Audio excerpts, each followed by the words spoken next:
spawning down in the bottom left for the Shopify Rebellion. He is Lambo.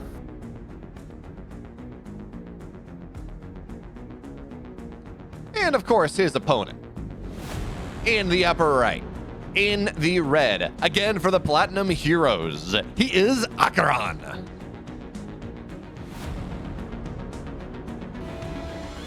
And right out of the gate, something that is rather notable is that AqueroN did not go for proxy 3 racks. Didn't go for any kind of crazy shenanigans. He is pretty well known for going for that sort of thing, which is honestly probably why he doesn't go for it. Lambo is a very methodical and intelligent player. He understands the approach to, you know, a best of 3, a best of 5, a best of 7 series. He loves having that prep time to go in and diagnose and analyze his opponents. And that's why with this scouting pattern, he has, like, look at the way his overlords are going. He's not just covering everywhere on the map. He's covering everywhere that there could be buildings with these overlords. It's so simple to just like make your overlord paths very willy-nilly, but he's covered pretty much everywhere. Like, look, there couldn't be barracks hidden here beside the rocks. Couldn't be barracks hidden here. Couldn't be barracks really anywhere within, what, a 20-second rush distance of his side of the map? Now, Steadfast, I know we've made a lot of a point about how mind games are important. About how, you know, Night Phoenix versus Max Packs, for example, looking to see those mind, didn't really see them. But I feel like when we look at these extremely the word has left my brain. These extremely system players, these players that say A, B, C, D, I'm going to do all my prep. I feel like it's almost easier to throw a spanner in the works because they have they've done so much prep and they've thought so hard about things that you can almost play into that a little bit and kind of show them what they expect to see and then do something else. That is how, for example, how Raynor started beating Cyril all the time, right? Because Raynor didn't beat Cyril for a solid like 2 years, and then he just starts showing him the right things in the wrong way or the wrong things the right way. Yep. Absolutely, yeah, and gaining those little advantages as a result of it, and at the level that the two of them are at, you can do that. Now, this is something really... Okay, I really want to even highlight how good this Overlord pathing is from Lambo, because not only did he see where any proxy barracks could be, he also shut down the approach to anything coming on his side of the map by putting the Overlord right here and putting the Overlord here. There was literally no area where a Reaper or a Marine could sneak in without Lambo knowing about it. It would have been physically impossible as long as Lambo had the multitasking, which we know he does, to check those approaches. You know, Steadfast, you know what doesn't really care about running across the map? Battlecruisers. Battlecruisers, they can just teleport across. So AqueroN, he's going for that one. And as much as you talk about this Overlord pathing, this vision, it is fantastic, and it really is. Lambo has a good idea of everything that could happen on his side of the map. But on the other side of that, it means an Overlord is only just arriving on AqueroN's side of the map right now. Unfortunately, AqueroN, he's postured to defend this just in the wrong spot. So the Marines are going to have to roll over and run over now. And Lambo will see that there is, in fact, going to be a tech lab on the factory. But he thinks it's Banshees. He sees the Viking on the way. He doesn't know it's a Viking, and he sees Cloak. But will he see the Fusion Core? No, he doesn't. So close right there. Great move from AqueroN to fake that Cloak. He saw it coming. He started the Viking while the Overlord was still out of range to make it look like Cloak. To make it look like a unit was producing when he actually didn't have the Fusion Core yet. And then he started that Cloak as well. Great stuff from AqueroN. But will Lambo be caught off guard by this? I don't think so. He's still going to get the spores. That's the thing. The Cloak still forces spores. So if anything, like, it's still fine for Lambo. Like you're almost showing him the wrong thing. But at the same time, I still like that he did it because that Overlord was going to get vision of the tech lab. Maybe he could have faked a Raven, but Lambo is more likely to respond to this as though it's, well, it is what it is. Or, well, as though it's a Cloak Banshee and maybe, you know, underrepresented. It could be BC, but we've got a 5 racks follow-up behind this. Ooh. So I was about to say, oh, that's a massive shot of those queens. They all go orange. But okay, I really like this. He got so much damage on the queens. He force transfused immediately. One queen's going down. That teleport, unfortunately, it runs away. Oh, yeah, that's a what? That was misclick, pure and simple there. Yeah. He should have just sat the battle cruiser straight on those queens. He gets a couple of them, or maybe the idea was to run into the main because you force queens down low. I don't know. But he does get a queen in the main. The Hellions now, they're not going to get nearly as much as they wanted earlier. 4 workers have died. He's going to deny the 5th base, the drone going out there. But AqueroN could have done so much more with that. And instead he gets 4 drones and he gets 2 queens, and that's kind of normal. Now, the thing is, Lambo's got no idea about the follow-up. And he is going for a Spire. He's getting a 5th and 6th gas. He is getting Bane speed, but he's droning up massively. Now, as long as he cuts drones, I think, here at 72, I think he's fine. But if he keeps droning too hard, which he might when he sees the second BC teleport across the map, assuming that it does, that could be a big problem for Lambo. Ooh, transfuse. Didn't have the energy on this one queen. There's the second blink forward. Now we got to keep an eye on Lambo. Does he build more drones? That is the big... This is a great timing here from AqueroN. There's just not enough anti-air in the main base. But this, the battle cruiser is so low, it's got to run away. It should be fine, actually, the TP anyways. Oh, another queen goes down, actually. That's a mistake from Lambo. Oh, and another queen, no transfuse. That was a high energy queen. Uh-oh. Lambo, oh boy. I kind of took it for granted that he was going to get the transfuses. He's going to lose these fights initially. Corruptor is going to pop on out, but AqueroN is doing so much more work than I expected him to be able to. You know, we got to point out that this battle cruiser that is getting low, it does not have a teleport out. So as these these corruptors arrive, I think the battle cruiser, the slightly higher HP one, will go down. Oh, but Lambo sees. Okay, he sees it with the changeling. Okay, but that's the big decision point in this game. But Steadfast, there are only 2 queens. He doesn't have the larva as that battle cruiser falls. He doesn't have the larva. He won't have the larva to build the link count that he needs to defend this. I don't think there are 50 Marines on the map. There are no medevacs until right now, but there are 50 Marines with +1 attack, stim done, combat shields on the way. And I wonder whether Lambo has taken too much damage out this. But look at what he's doing. He says, I can't. Oh. He doesn't think he can take the fight, so he just goes for this massive run. This is a massive run by. It is gigantic, and it is going to get into the base here. He will lift the depot at the top of the ramp. That could force AqueroN to run at him. Lambo, okay, I was going to say he immediately needs to give up this 3rd base. Will do so. Can he get enough Banes to get in on top of these Marines? AqueroN, a massive stim. Oh, the units are not splitting back, but they will at the last second there. AqueroN will be able to mow through most of those Banelings, even though he loses a lot of these units. And with the Baneling nest going down, I think AqueroN is going to stun Lambo maybe in this first game. Lings do come back home, though. Does he have enough? The medevacs are here. Battle Cruiser will survive on 33 HP. Oh, the Corruptors, they're just getting zoned out, but Ling's looking for the surround now. Battle Cruiser is dead, but there we go. It's just Banes, no Lings anymore. And guess what, Steadfast? The Baneling Nest is dead, so Lambo can build no more Banes whatsoever. Yeah, AqueroN has no money, but Lambo has no army. He does not have the tech that he needs anymore. This army is so red, but it's better red than dead because it is just staying alive. Lings, they run in. The tank is not going down until the very end. And at this point, Lambo, he's going to start to lose his economy. He's staying in this game because this army is so red. He might have been able to get a connection with that Baneling, but he turned away at the last second. Also, something important to note, if the Corruptors had killed these 2 medevacs, he would have cleaned this up by now because there was no... There was actually almost no energy on that, but he was able to get a decent bit of healing. Instead, AqueroN breaks on through. Lambo wasn't able to make the defense happen, and my goodness, if I know Lambo, he is going to be pissed. That is, you want to know why he lost that game? He did not transfuse that second set of queens. That is it. In AT, he did not have the larva for it. He was not ready for it. He had to build other things.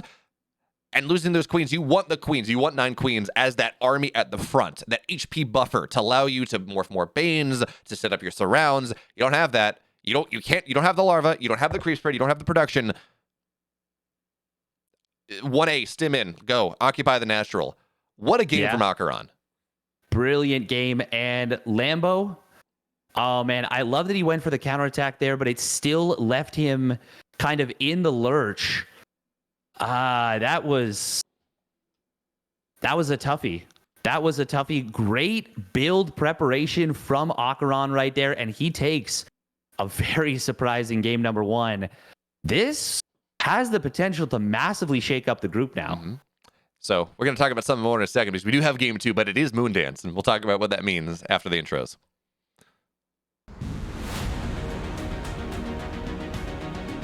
And here he is, spawning down on the bottom right for the Shopify Rebellion.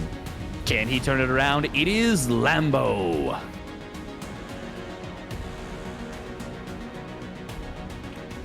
In the upper left, he's up 1. He's on a roll since he lost that first game to Battlebee, but this is an even bigger upset maybe for the Platinum Heroes. It's AqueroN. Oh. Okay, look at this. I saw that SCV going across the map, and I was like, okay, he's going for a proxy Rax. He's not. He is actually going for a block on the natural. Lambo does see this, and he will pull a couple of drones down to the natural. Oh man, the engineering bay is going to come on down. He's got the money, but he's not throwing it down. He doesn't need to. He forced 4 drones to get pulled steadfast. Pretty good. It's pretty darn nice. Now, he did pull this SCV very early. So even pulling the 4 drones, I think it's actually still fine for Lambo, but it is also a 16 pool opener for Lambo. And AqueroN knows this. This is already into weird territory, and that's not what Lambo likes. He likes when things stay more so by the book. He is extremely good at, managing crises, as we saw, and even in a tough situation in game number 1, he was still able to make some pretty good decisions. But I do think he's a player that prefers more methodical situations. Yeah, we talked about this last game, about how Lambo, he does all of his scouting, he thinks so deeply about things, and about how you do something a little weird, say double BC into a 5 Rax. That is the kind of thing that you just don't see, that your prep will probably not find. And well, you talk about that, we got another, okay, this game did start weird, but it's going even more interesting, because this is a 3 Rax coming out of AqueroN here. Steadfast, I think you mentioned in game 1 that AqueroN is known for his proxy barracks setups, but that's a little different. It's just 3 Rax. It's very different. Oh no, it's not just 3 Rax. He is building a 4th barracks. Oh my goodness. Are we like the first month of Legacy of the Void back here? Is this a live playing? This is wild, is what it is. And another barracks coming on in. Okay, this is reaching. This is absurd. Like years into the past, for real. When I think of this build, I actually think of Polt. He once upon a time did 7 barracks off of 2 bases, built a ton of Marine Marauder, and just went for it. Lambo, okay, what did he do with his second 100? No, his first 100 gas. He just started lane speed. He is getting in here with an Overlord, and if he sees these barracks, oh man, this could just be a complete shutdown. I love what AqueroN's doing. He puts all the barracks behind the mineral line. He says, I don't want you to scout. He does not want Lambo to scout this whatsoever. But Lambo, he was fooled. He understands that he needs to maybe take a more interesting scouting pattern after that game 1. So he's going to the double bait. Oh, he just doesn't go far enough. Oh my goodness! Please, no, Lambo, no. Please. So what is he waiting for? Okay. I was gonna say usually about 4 minutes is when you send in that Overlord if you want to get the scout. And he is droning. He's got lane speed. Okay, he sees 2 more barracks. Oh no! He might just think this is a 3 Rax. He has seen the tech labs. Oh. He might have a very baked-in response to this. We are seeing SCVs being pulled. Oh no! Oh, this is the problem. He's building a Baneling nest, but he has no idea. He has nothing to give him vision until these units get across the map. This build from AqueroN is absolutely sick nasty. Baneling nest is not going to be ready for this. The Lings will die. You got to make the conscious decision to pull Lings back, to not take this fight, to give this base up. But here we go. Stim is actually not done here. That's the big thing. No Stim, no combat shields. This first push is not as powerful as it could be. It cannot chase the Queens down. So the third base, it's given up. It's gone. Lambo, well, he doesn't care about it. He just needs to hold his naturally, needs to hold his main. AqueroN similarly not killing that. He's going to find a Queen off to the side. One Queen goes down, and every little bit of energy is so important. Drones are going to get pulled here. Stim is done in 5 seconds. Combat shields are done now. Drones are starting to die. Queens are running out of energy. There will be no banelings in this game. Not really. Lambo, 26 Lings on the way, but the relentless aggression of AqueroN finds its way into the natural. Now only 4 Queens do remain. Lings coming in from both sides here, but the Ling surround actually steadfast. The Ling reinforcement seems like it's starting to get a little bit better. AqueroN, he's kiting it backwards more and more, and it's starting to feel just a little bit that AqueroN is getting rebuffed. Lambo had a last-second scout on this one, but he's out of energy on the Queens now. AqueroN forward just a little bit more, and as the Queen count falls, that is really going to hurt things. But Steadfast, I think he's done it. The Marine count is just not where it needs to be. A brilliant defense right there from Lambo. He was so close to getting killed off. A really important moment when Stim finished up. AqueroN had about 10, maybe 15 seconds where he just didn't Stim. The Queens were almost out of energy. He was about to get the big, he was about to break through, but Lambo, with some incredible drone micro, some brilliant Queen positioning overall, makes the defense happen. Unreal crisis management from the Shopify Rebellion Zerg, and he will take game number 2. I need a second. I need to process that, because first of all, I think you said it right. What a build. That was such a spicy build from AqueroN. But I honestly, as good as it was to move out when he was scouted, I think he moved out about 10 seconds too early. He crested the high ground before, when Stim and combat shields were far enough away that Lambo was able to retreat into a concave into his natural. Whereas I think you want to have Stim just about done when the Queens start to retreat, so you can snap them down as they're trying to run. Yeah. I don't know. I haven't seen this build in quite a while, but I mean, it's small things. Not stimming there. Is the argument maybe that he had so few Marines, they were all so low that kind of stimming would just make them die too fast? I don't know. But, I mean, razor's edge the hold there from Lambo. And Steadfast, we move into another small map. It's actually a little longer than Moondance. Inside and Out, map 3. I'm going to put it to you right now. Does AqueroN have a third build that is going to take Lambo out in this series? Or does Lambo get the expected result in a very unexpected way? I mean, he definitely has another build. There is no way that he doesn't. But I think Lambo, he goes for Overlord speed this game. I think he has to. All right. Well, we're going to have to see what exactly happens, because game 3 is here. That it is. And we have spawning down in the bottom left, mixing in more spice than you have ever seen. For Platinum Heroes, it is AqueroN.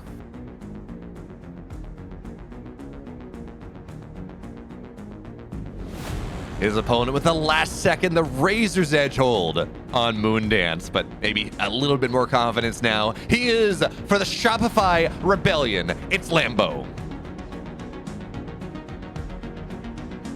And he is once again looking at this and thinking, well, you're probably going to proxy 2 or 3 racks me. I'm going to go for another pull first, and I think that's a wise decision. Man, I got to say, Lambo's ability to make that hold was stellar. That was absolutely clutch as it can be. Like that, man. I love that AqueroN went for the build. I love so much that he went for that build, but the fact that Lambo was able to position his Queens as well as he did, the fact that he was able to get those transfuses, and he had 3 Lings when the Marines were in his natural. He had 3 Lings, no units on the map, just those Queens, just drones, and the drone micro was impeccable. Yeah, he did a great job of pulling drones back. I mean, he did lose a lot of drones. I mean, obviously, AqueroN lost a lot more economy. AqueroN had a GG out. He didn't have anything left. But he lost far fewer drones, as you say, than he could have. A lot of pullback micro, just maximizing HP buffer while minimizing losses. But at the end of the day, that does mean that Lambo took the game, but we're not seeing something quite as zany in game 3. AqueroN, he went for a Reaper expand. You know, this is as standard gets, and as Lambo has gone for a pool first because he's so worried about the aggression of AqueroN, this is a build order advantage for AqueroN once again. I feel like he's got that in every game in this series. Yeah, at least a decent setup. I think Lambo, at least in game 1, it was totally fine. But game 2, yeah, a little bit of a build order advantage. Game 3, same thing, a little bit of a build order advantage. Now, Lambo is still going to be able to take a quick third hatch behind this.